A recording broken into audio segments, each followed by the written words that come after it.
I used to think snowmen were comforting. There's something harmless about them, dumb coal smile, lopsided carrot nose, the way they sag and melt like they were never really solid to begin with. They're temporary by design. That's what I liked about them. I don't like them anymore. The year this happened, we'd finally gotten one of those movie Christmases. You know the kind, thick, quiet snow, fat flakes drifting down in slow motion. My daughter Emma had been begging to build a snowman for days, and I kept having to say, maybe next weekend, because the snow was either too thin or too slushy, or I was just too tired from work. Then, 2 weeks before Christmas, we woke up to a yard that looked like someone had poured sugar over the whole world. "Can we please build it today?" she asked, bouncing in her pajamas. I didn't have the heart to say no. Honestly, I didn't want to. The house had felt heavy for months. Stress, bills, the slow ache of a marriage that had gone from talking in bed to scrolling side by side. A snowman felt simple, manageable, a small concrete thing I could say yes to. So we did. We bundled up, went outside, and started rolling. The snow was perfect, wet enough to stick, light enough to lift. We made the base big and wide, the way my dad had taught me, then stacked a medium ball and a smaller one on top. Classic 3-tiered design, nothing fancy. Emma insisted on proper eyes, so we raided the junk drawer for buttons instead of using rocks. We didn't have a carrot, so we used a small orange marker, sticking it in at an angle. For the mouth, Emma lined up 5 tiny stones and a crooked grin. She named him Mr. Miller. I have no idea why. We don't know anyone with that name. It made me laugh. "Why Mr. Miller?" I asked. She shrugged. "He looks like a Mr. Miller." We gave him one of my old scarves and a knit hat from the donation pile. When we finished, she stepped back and sighed in this dramatic little way that kids do when they're proud of something. "He can watch the house," she said. "From out here?" I asked. "Yeah, so we can sleep." It was such an odd phrasing that I almost asked her what she meant, but the wind had picked up, and her cheeks were starting to redden, so we went inside to make hot chocolate instead. I watched her from the kitchen window as she pressed her hand against the glass to wave goodnight to the snowman. He looked harmless. Goofy, even. That night, I slept better than I had in a long time. The first change was small enough that I wrote it off. The next morning, I glanced out at the kitchen window while making coffee and blinked. Mr. Miller's smile looked different, wider.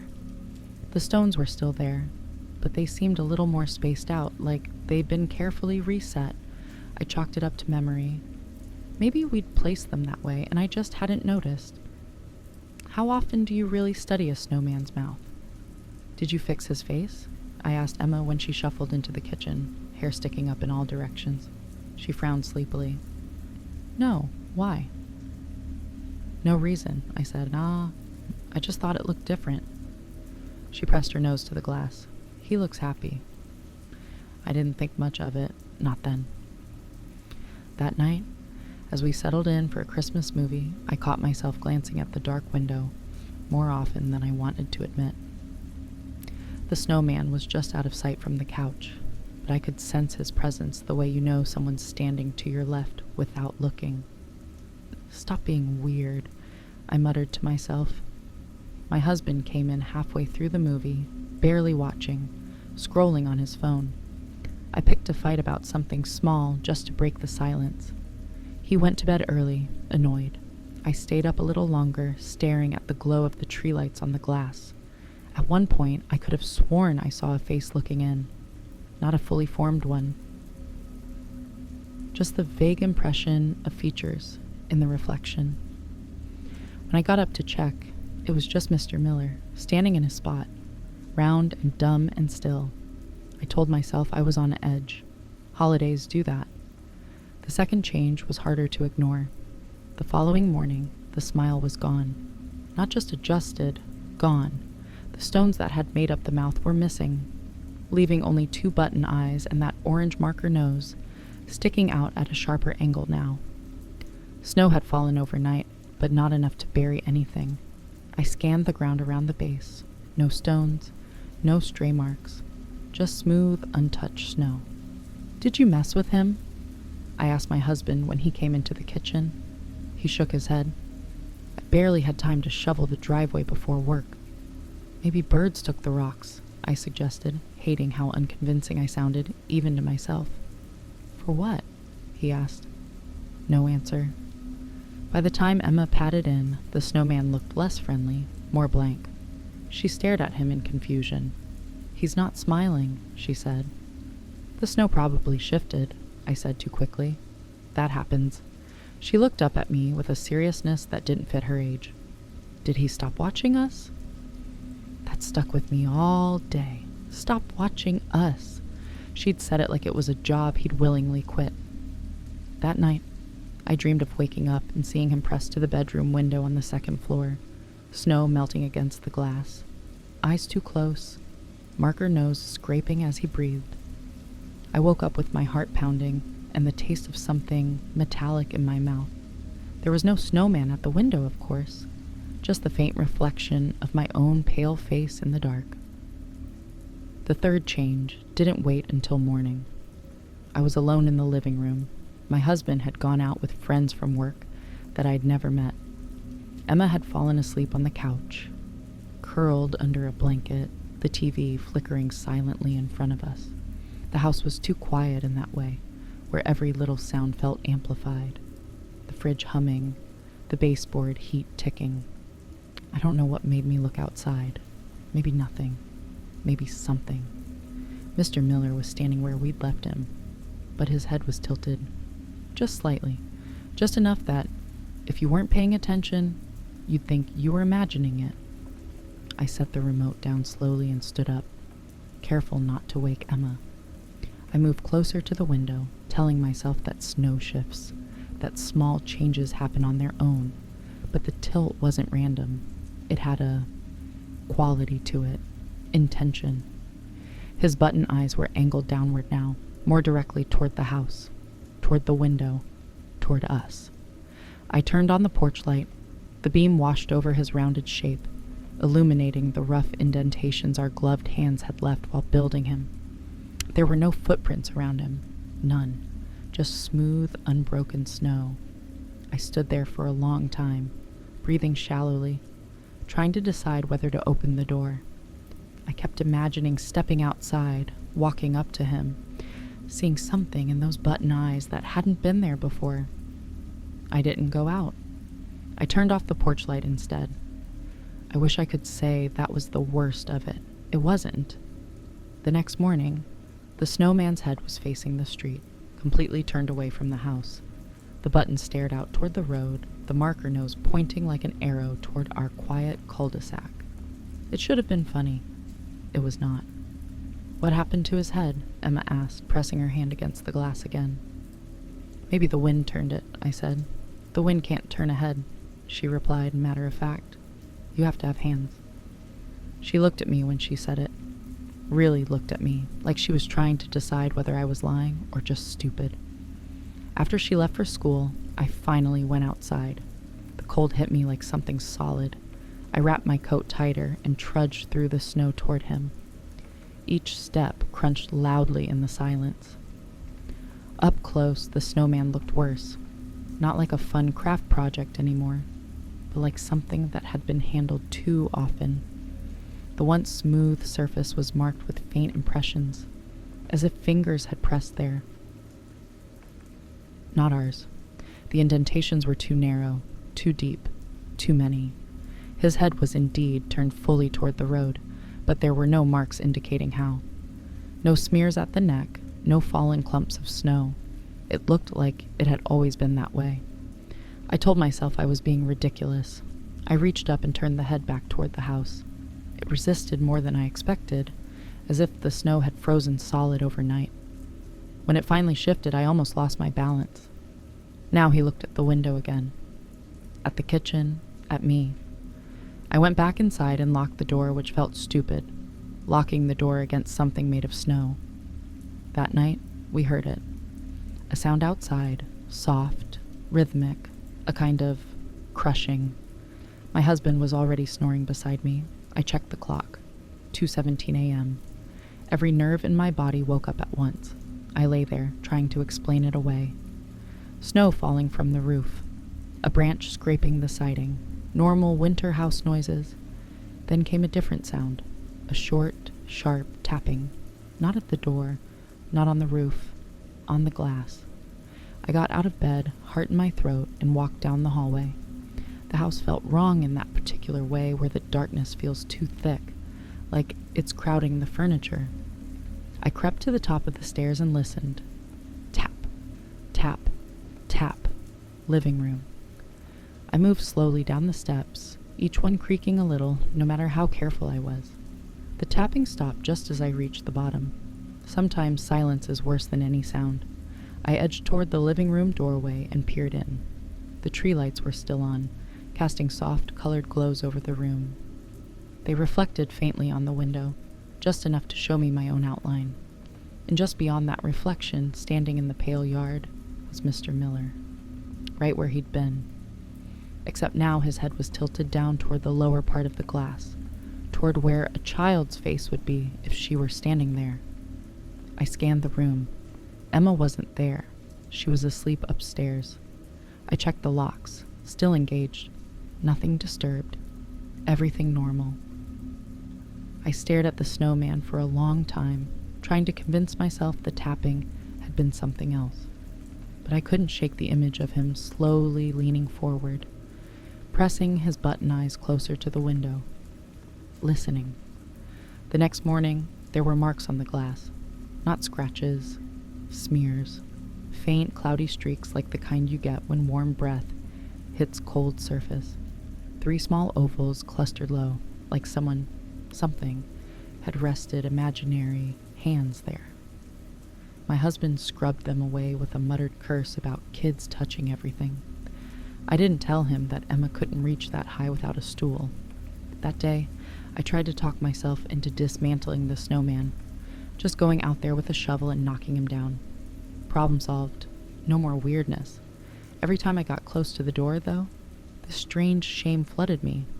It felt cruel somehow, like taking away something that had done its job, like punishing a guard dog for barking. I didn't open the door. The last change was the one that broke me. It happened on Christmas Eve. We'd put out cookies and milk. Emma had written a letter to Santa.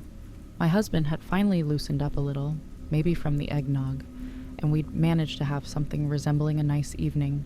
For a few hours, I almost felt normal. Then everyone went to bed, and I stayed up to play Santa, put out the presents, eat a cookie or two, adjust the stockings, the usual performance. At some point, I found myself standing at the window. I don't remember deciding to walk there. It was like my body tracked to that spot automatically. The yard was still. Snow had crusted over into a hard, shimmering shell. Streetlights glowed in soft halos. Mr. Miller was gone. My stomach dropped. I scanned the yard, the driveway, the neighbor's lawn. Nothing. No snowman. Just a flat, unmarked expanse of white where he'd been.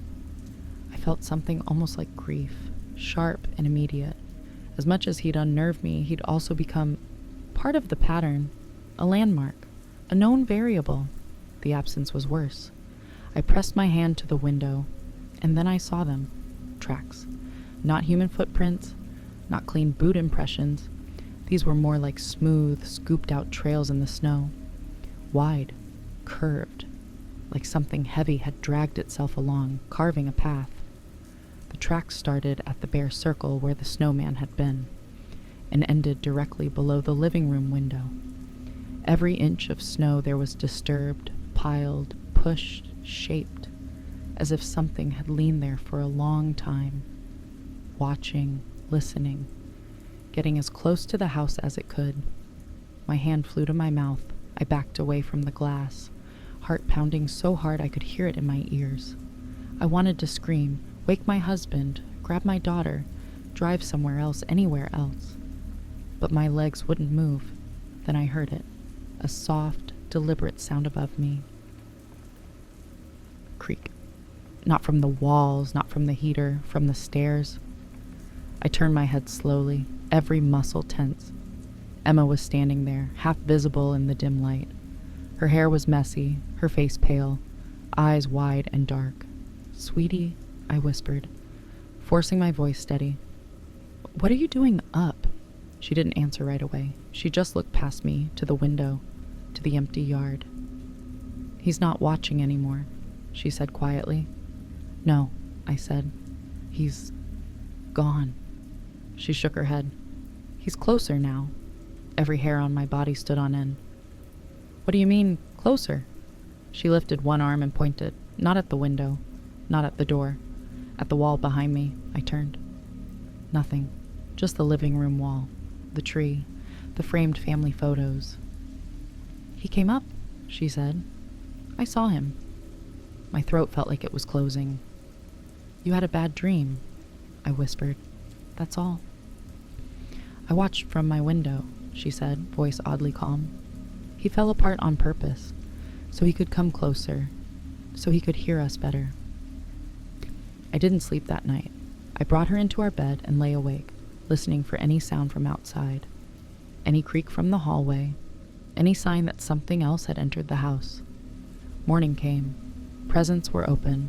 Life marched on, powered by wrapping paper and sugar and the stubborn insistence that everything was fine. The snowman never reappeared. We moved in the spring. New job, new town, new house without a big front yard. I told myself I was grateful for that. No more pressure to build anything, but last week, it snowed where we live now. Not enough for a snowman, thankfully, just a powdery dusting that clung to the cars and rooftops. As I tucked Emma into bed, she looked at the window and whispered, "Is he still watching us?" I swallowed. "No, honey, he melted a long time ago." She considered that, then nodded. "Maybe," she said. "Or maybe he's just closer now. Too close to see." She fell asleep before I could respond. Later, I stood in the dark hallway and watched her bedroom door for a long time. The house made its normal night noises. The heater sighed, the fridge hummed. Somewhere outside, a plow scraped by. I walked to the front door and looked through the peephole. The world beyond was empty. Just night and snow and the faint glow of streetlights. But for a moment, just one brief, disorienting moment, I had the overwhelming sense that I wasn't looking out at all. I was looking in, like I was the one on the other side of the glass, peering into a warm, lit house, studying the people inside, learning their patterns, waiting for the right night to move a little closer. I stepped back, heart racing. I haven't let Emma build a snowman since. I tell myself it's because we don't get enough snow here, but really it's because I can't stand the idea of seeing one standing in our yard again, smiling one day, staring the next, leaning closer every night. Not because it moves, but because it's being moved by something that wants to be as close to the house as it can get, right up until the moment it doesn't need the snow at all.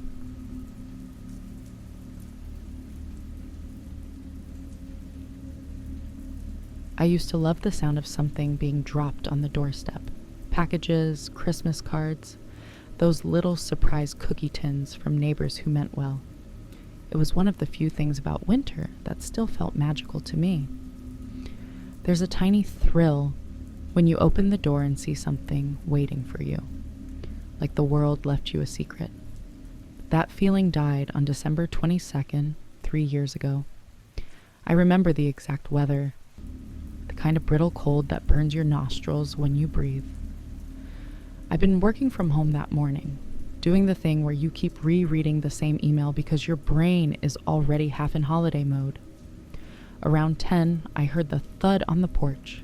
Quick, light, deliberate, not the scatter of packages tumbling out of a courier's arms. Just one thing. I went to the door, expecting a delivery. Nothing unusual. The porch was empty, except for a plain brown box sitting dead center on the welcome mat. No tape, no label, not even a name written in marker. Just a box, like someone had folded it shut with absurd care. I picked it up. It was lighter than it looked. Too light. I thought maybe cookies, someone's attempt at being festive. but I couldn't shake the feeling that the box's weight was wrong, like it wasn't filled with something, but containing something that wanted to be still. Inside, the house was warm and familiar, but carrying that box across the threshold felt like bringing in something that didn't belong. I set it on the dining table and just stared at it for a while. That sounds dramatic, but you have to understand. I'm not the kind of person who gets spooked easily. Yet something about that blank box made my nerves slide around under my skin. I lifted the lid. Photographs. Dozens of them. Maybe 60, maybe more. Stacked neatly, edges aligned, like someone had taken time to make them presentable.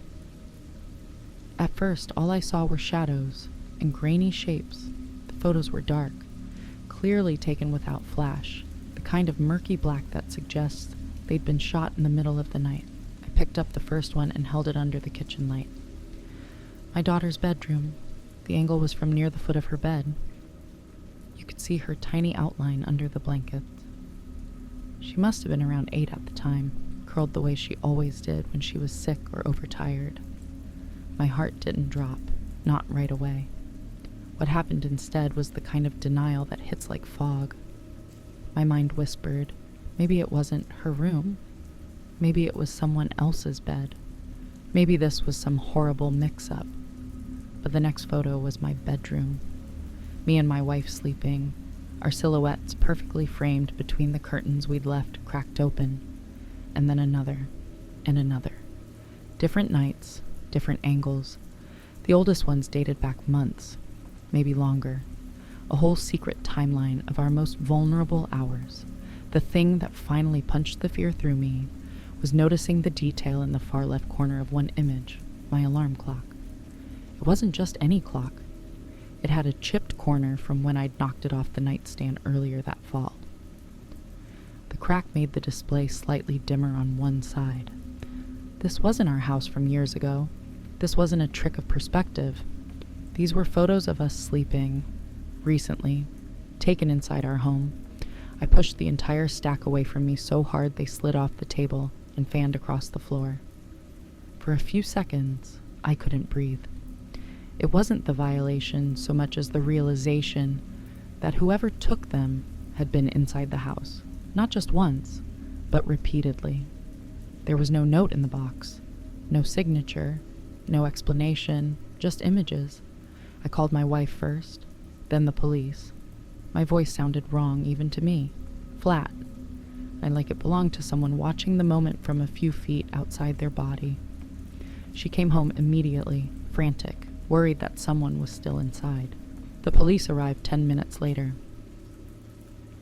They swept the house, checked the locks, searched the backyard. No signs of forced entry, no fingerprints on the box, no footprints on the porch. They asked if maybe a friend was playing an elaborate prank, or if we'd had any recent conflicts with neighbors. I said no to everything. They didn't accuse me directly, but the looks they exchanged made something cold coil in my stomach. The box was bagged as evidence. The officer told us to upgrade our security. That was the word he used. Upgrade, like we'd failed some unwritten test of preparedness. The house felt poisoned after that. Every doorway unsettled me. Every quiet room made me feel watched. Worst of all, every creak in the night made me imagine the shutter sound of a camera. Soft, patient, practiced. We installed cameras that same afternoon, not the cheap ones. The kind with infrared, motion tracking, cloud backups. We slept with the hallway light on for the first time since our daughter was a toddler. My wife tried to be brave for our child, but I could see the fear and the tightness around her eyes. 2 nights later, our daughter woke us up around 3 a.m. She said she'd seen a flashing light in her doorway. Not bright, just a tiny blink, like someone's phone trying to focus. I bolted out of bed so fast I pulled a muscle in my side. I tore through the house, every corner of me prepared to find someone crouched in a shadow, but nothing. No open windows, no footprints on the carpet, no signs of anything at all. My wife checked the camera feeds. All 12 indoor cameras had gone dark for exactly 6 minutes. Not offline. Black. as if something had been held over each lens. The police didn't know what to do with that information. And honestly, I didn't expect them to. People want answers that behave like puzzles, neat, solvable, finite. This didn't feel like a puzzle. It felt like someone was letting us know they could do whatever they wanted, whenever they wanted, and we'd never catch up. We stayed with my brother's family for the rest of the holiday. Packed bags silently, left the house in the middle of the night while my daughter dozed in the back seat. No one argued. No one suggested staying until morning. We were past pretending. After New Year's, we moved out. We told friends it was because we wanted a bigger yard. That was easier than admitting we'd fled. The house sold fast. A young couple bought it. I wanted so badly to warn them, to sit them down and tell them everything. But what would I say? Someone photographed us sleeping for months and then politely stopped. It sounded unhinged even in my own head. I still check our current home's cameras obsessively. I still wake up in the middle of the night, certain I've heard that soft, phantom shudder sound. And sometimes, when I'm too tired to fight the thought, I wonder if the photos weren't meant to scare us out. I wonder if they were meant to see whether we'd notice, whether we'd appreciate the fact that someone had been watching us sleep long before we ever found the box, and if they're still watching now.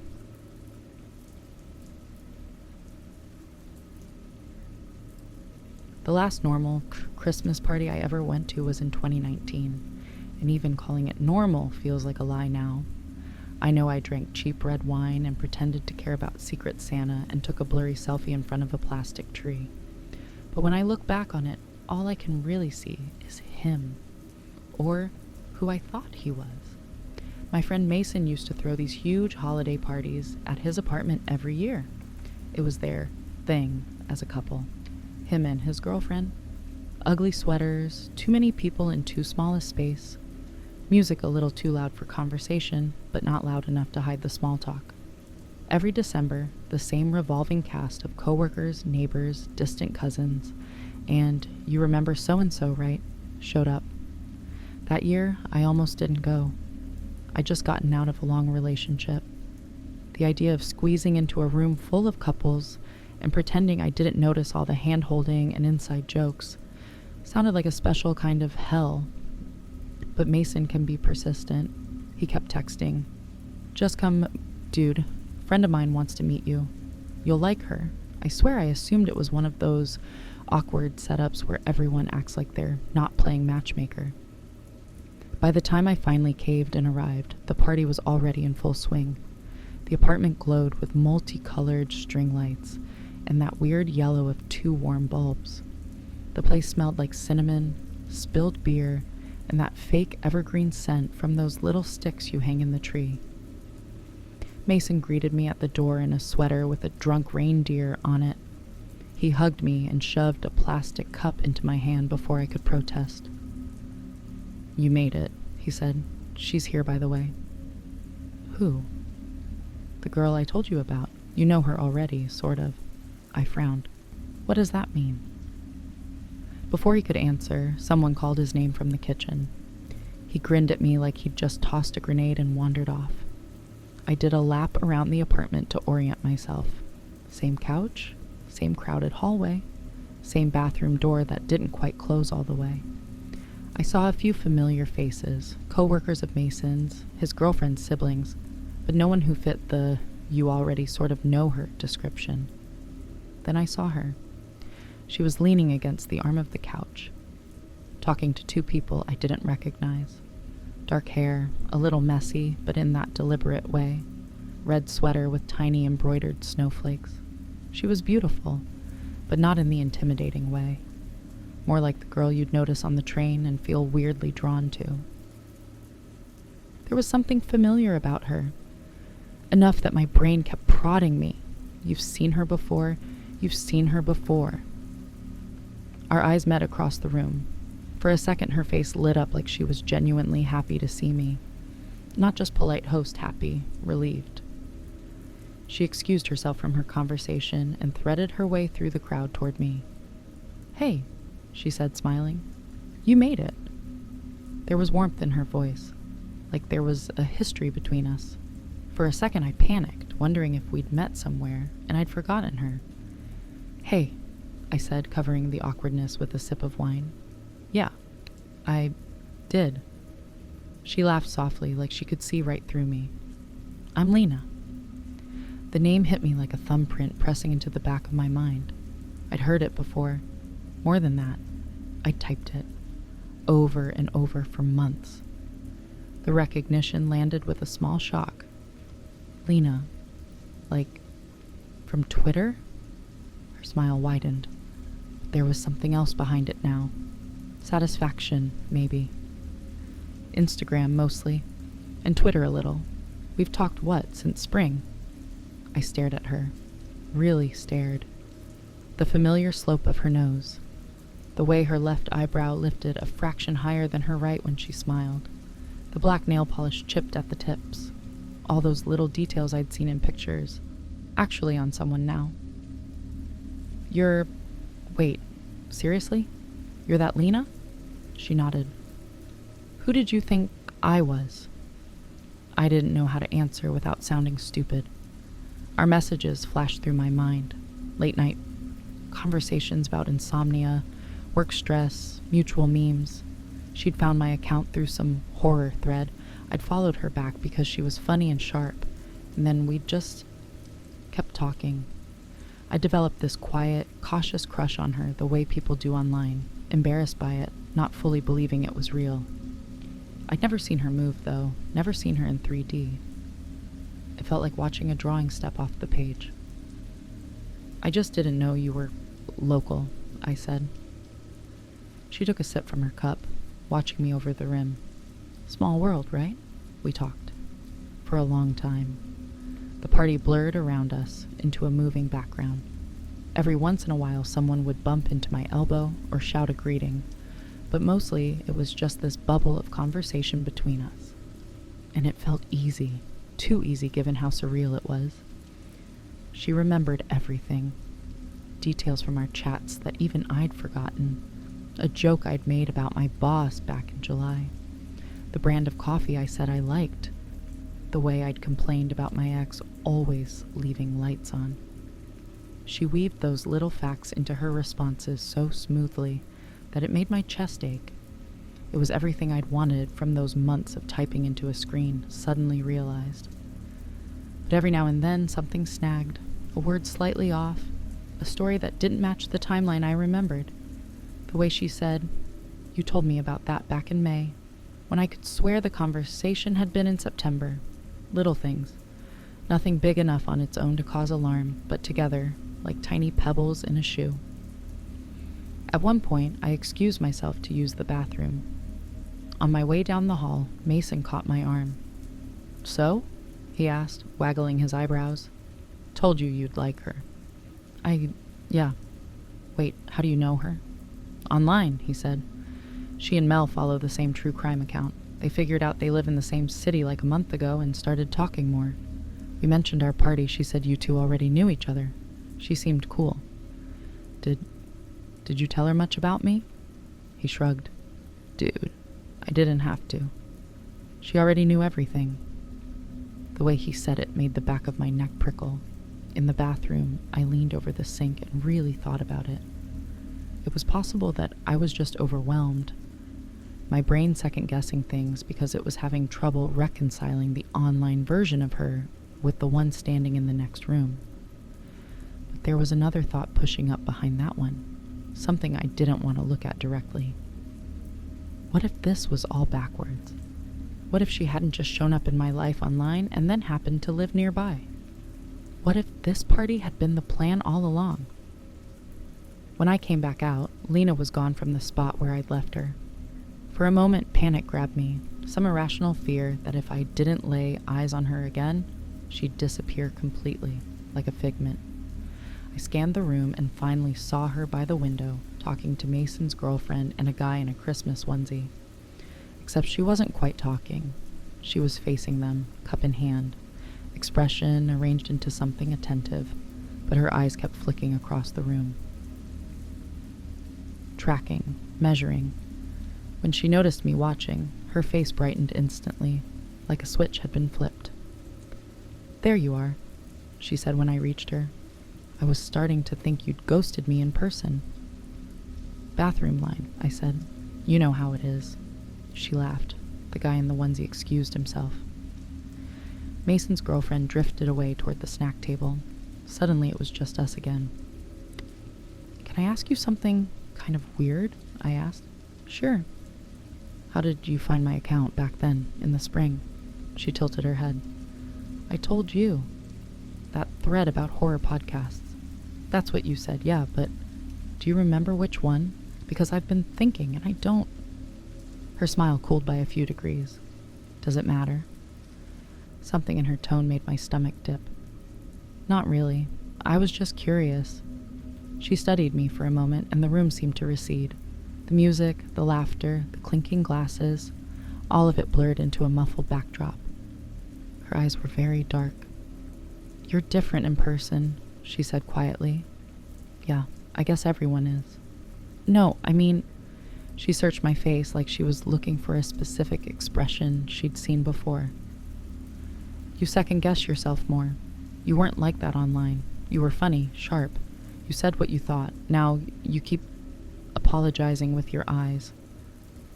I didn't know what to say to that. I hadn't realized I was doing anything with my eyes. "You're different too," I said, to say something. Her lips twitched. "How?" "You're more intense." That seemed to please her. "You only ever see the edited version of people online," she said. "In person, there's a lot more to work with." The phrase bothered me. To work with. Like I was a project. Later, much later, I would replay that line over and over, as if I could unspool some hidden meaning out of it. But in the moment, I just drank more and tried to tell myself I was being paranoid. At some point in the night, we ended up in a quieter corner near the hallway. A string of cheap tinsel scratched the back of my neck every time someone passed. She stepped closer to be heard over the music, and suddenly we were inches apart. "You never answered my question," she said. "What question?" "Why you stopped talking so much." I blinked. "What do you mean?" "We talk all the time." "Not like we used to." She looked almost hurt. "You used to tell me everything.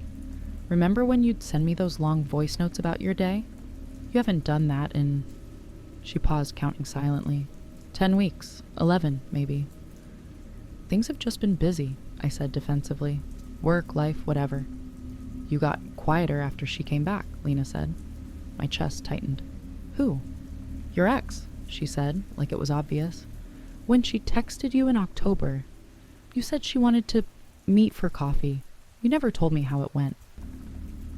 I remembered that night. I remember staring at my phone, crafting a careful message to Lena about how confused I was, how I didn't know whether to say yes or no. I also remembered deciding, at the last second, to delete it. I hadn't sent that message. "I never told you she texted," I said slowly. Her jaw tensed, just slightly. "Yeah, you did." "No," I said. "I didn't." I typed it out, but I deleted it. I remember because it felt weirdly like lying, but I never hit send. There was a small, awful silence. Lena's eyes didn't move. Her breathing stayed perfectly even. The only thing that changed was the way her fingers tightened around her cup until the plastic dented. "Sure you didn't," she said lightly. "You probably just forgot. You do that a lot." I stepped back. The crowd brushed past us, people weaving toward the kitchen, the bathroom, the balcony. For a second, I was aware of how insulated we were in our little pocket of conversation. Everything else around us was moving, but this moment was strangely still. "How did you know?" I asked. She shook her head, smiling too hard. "Know what?" "Don't be weird." "How did you know she texted? How did you know what I almost told you? Unless I what?" she snapped. "We're reading something you weren't supposed to." The words came out before I could stop myself. They hung between us like bad smoke. Her smile dropped completely. I watched something in her face rearrange, like a mask being set down. The shift was so subtle that if I hadn't been staring, I might have missed it. The warmth drained from her expression, the affection. What was left was colder, purposeful. Phones glitch, she said softly. Drafts send, autosave kicks in, apps crash. You work in tech, you know that. Yeah, I said. My heart was hammering. I also know how easy it is to get into someone's accounts if you're determined enough. She leaned in. I could smell her perfume, something light and wintry, almost medicinal under the sweetness. Why would I do that? I didn't have an answer that didn't sound paranoid. I just knew, in some deep, instinctive way, that the timeline of our friendship wasn't an accident. That the way she'd appeared in my life, the way she'd collected details about me, the way she'd guided certain conversations, it all had the clean, organized feeling of a plan. You tell me, I said. We stared at each other. Around us, someone started a loud, drunken rendition of All I Want for Christmas Is You. Someone else shouted for shots. The room pulsed with messy holiday joy. Lena's expression softened again, but it felt like a performance now, like a role sliding back into place. I'm going to get some air, she said, before you accuse me of hacking your dreams too. She walked toward the balcony, weaving through the crowd. I didn't follow. I watched her push the sliding door open and step out into the night. The cold air rushed in around her, and for a brief moment the warm, crowded apartment felt oddly empty. I didn't see her again for the rest of the party. When I finally asked Mason about it as I was leaving, he frowned. She left like an hour ago, he said. Said she didn't feel good. You two okay? Yeah, I lied. We're fine. On the way home, my phone buzzed with a notification. Lena. Had fun tonight. Glad you came. Lena, we should hang out sometime. Just us. I stared at the screen, at those familiar lines of text I'd once been excited to see. Now they looked wrong. Like someone had taken a conversation from 6 months ago and pasted it over this moment. I typed and deleted several responses. Finally, I settled on me. Need some time. Tonight was a lot.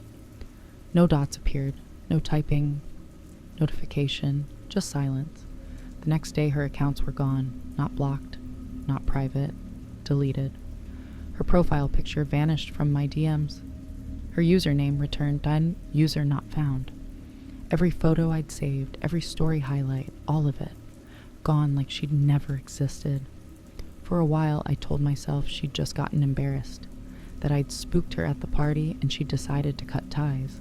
It hurt, but it was believable. People disappear online all the time.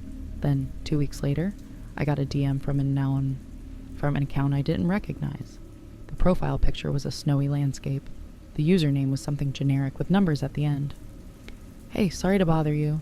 You don't know me, but we have a mutual connection, the message continued. Did you know a girl named Lena? And did she ever ask you about me? The person attached a photo. It was me, at Mason's party. Standing by the window, cup in hand, talking to someone just out of frame. My head was turned, my expression focused. I hadn't known anyone was taking a picture. Below that, another photo. This time, it was the same angle, same window, same section of wall, but without me in it. Instead, there was a different guy, slightly older, different haircut, similar build. She said this was you, but it's not, right? My hands went numb, my throat went dry. The stranger explained, in broken paragraphs, that he lived 3 states away. He'd been talking to Lena online for nearly 2 years. Different handle, same face. She told him she lived in his city. She'd use photos of me to prove where she was, who her friends were, what her life looked like, the snowy balcony picture I'd posted once, the shot of Mason's tree, the view from his apartment window. She'd screenshotted them, cropped them, repurposed them. For him, I was the friend of a friend she'd mentioned constantly. For him, I was the catfish.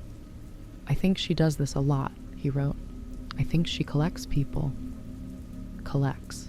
The word made me feel sick. I stared at the photos for a long time. at my own face, at the background of that party that suddenly felt like a stage. I thought about the way she'd watched the room, the way she'd cataloged my habits, how she'd known things I only thought, not said, how she'd slipped in and out of my life like it was a doorway she could close whenever she wanted. I never heard from her again, not as Lena, not under any new name that I recognized. Sometimes I think she really did delete everything and move on. Other times I imagine she just changed her picture, changed her username, and started the whole thing over with someone else. Maybe she's at another Christmas party right now, leaning against another couch in another apartment, making someone feel like they've known her forever. I still go to Mason's parties sometimes, out of obligation and habit, but I don't look people in the eyes for too long anymore. I don't follow new accounts immediately. I don't answer vague DMs that start with, "Hey, small world." And when we take group photos in front of the tree, I try not to think about the strangers who might eventually see my face. Not the ones I'll ever meet, but the ones she'll show me to, like a borrowed mask. Somewhere out there, I'm probably still at that party, still in those pictures, still laughing in a red-tinted room while someone else tells a story using my life as proof. And if you scroll long enough, you might find us both. Her smiling up at the camera, me just over her shoulder. The friend of a friend who was never really there.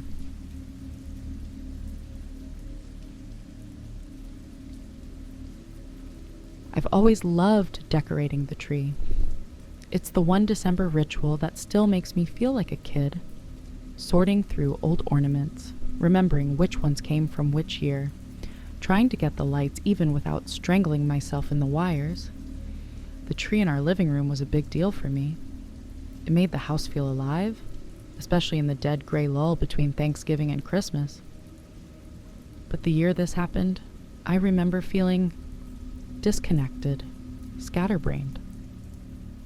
Like my mind kept drifting a half second behind everything I was doing.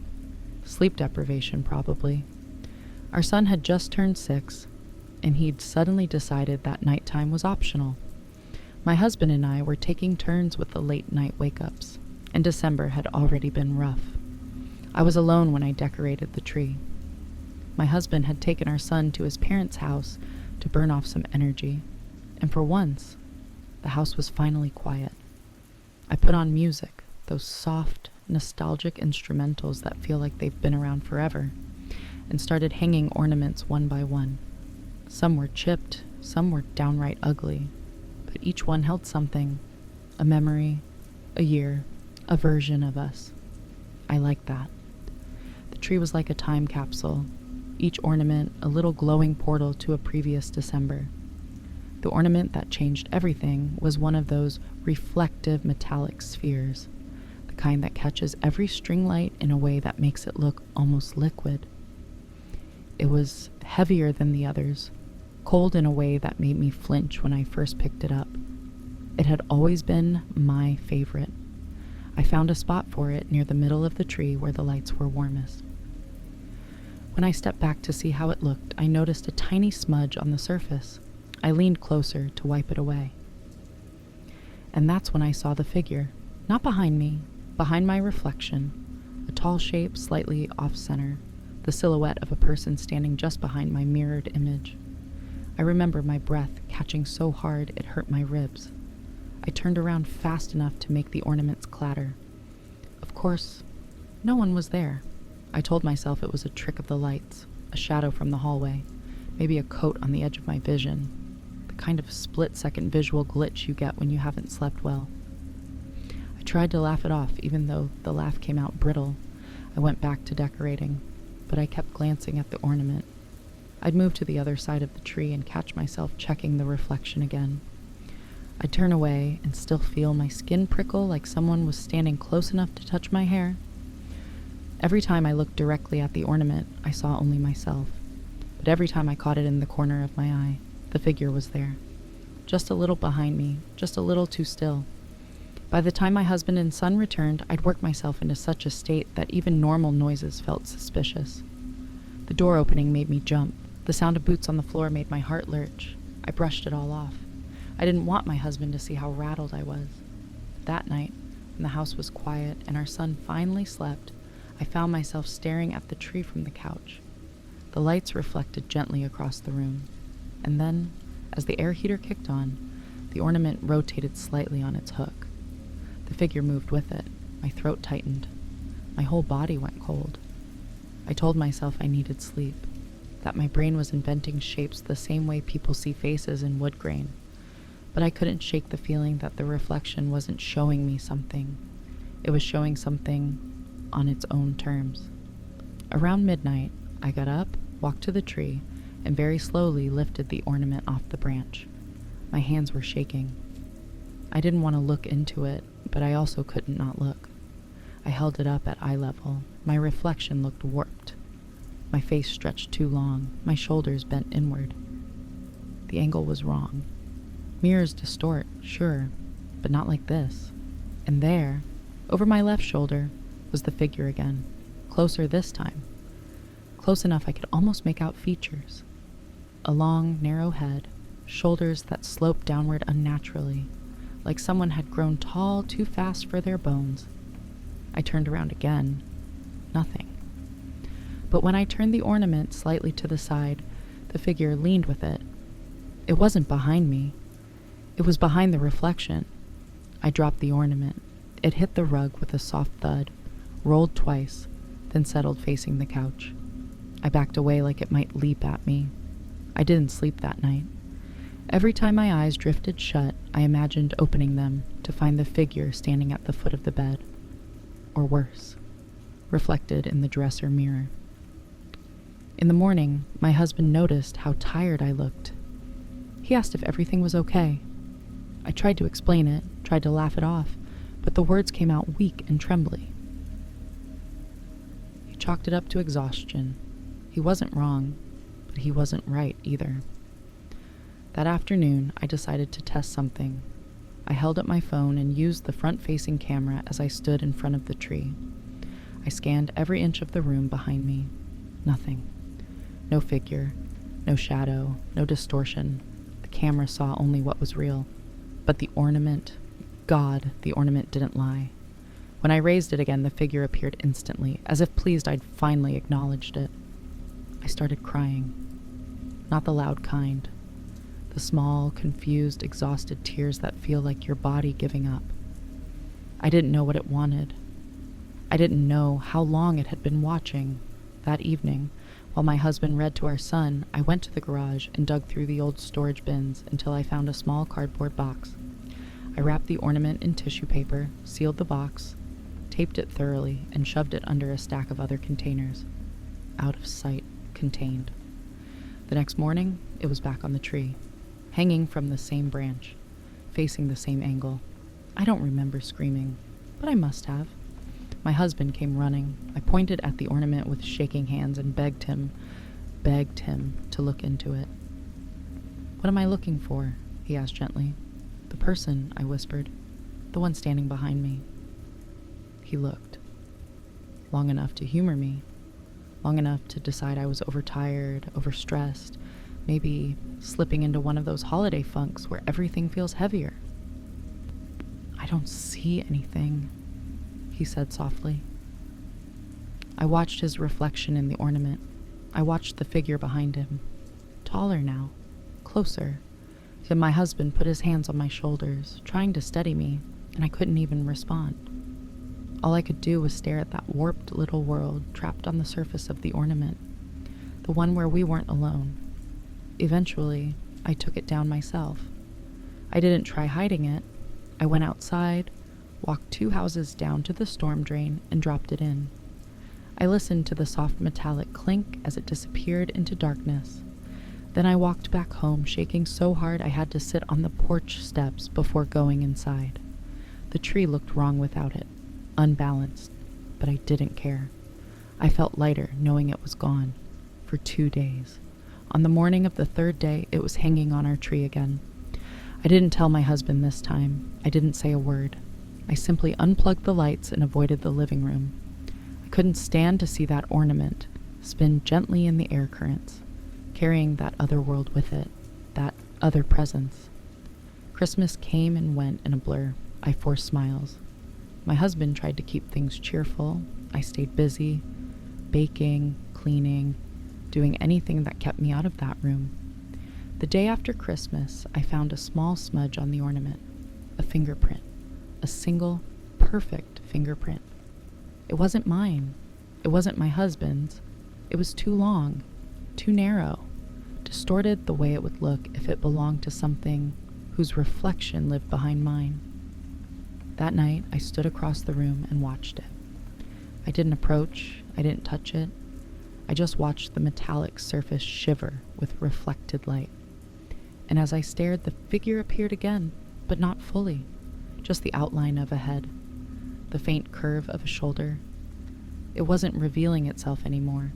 It was waiting for me to look long enough, waiting for me to recognize something in it. I don't think it wanted to hurt me. I think it wanted to be seen. We moved in February. We threw away every ornament except the handmade ones. My husband didn't fight me on it. He'd seen enough of my unraveling to sense something deeper was wrong. He never asked what the ornament had shown me. He didn't want to know.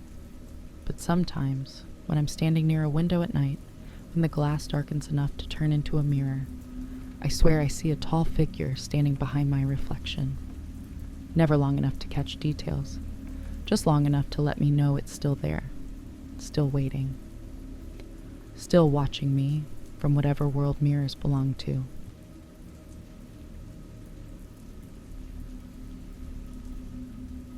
I don't know when the first night actually was. My wife swears it happened a week before I finally said something, but I still insist it couldn't have been more than 3 days. Memory bends like that, especially around Christmas, when everything already blurs together in a fog of errands and forced cheer. All I know for sure is the first time I truly registered him. My brain tried to protect me by pretending I'd just caught a reflection or a shadow, or maybe the neighbor's inflatable decor through the trees, but it wasn't any of that. It was a man in a Santa suit, standing directly at our living room window, staring inside. The thing people forget about winter is how dark it gets. A window at night becomes a sheet of obsidian. If something or someone is right behind it, pressed close enough, you only catch them when you shift your own angle. That's what happened the first night. I turned toward the fireplace to check the stockings, walked back toward the kitchen, and that's when my eye snagged on a blot of red at the left edge of the glass. I stopped. Not dramatically. My body just stalled the way it does when it sees something it wants to hand off to future you. I looked again. Nothing. Or maybe there had been something. I joked to my wife about holiday hallucinations. We laughed, and I told myself that laughter fixed it. The second night, I saw him properly.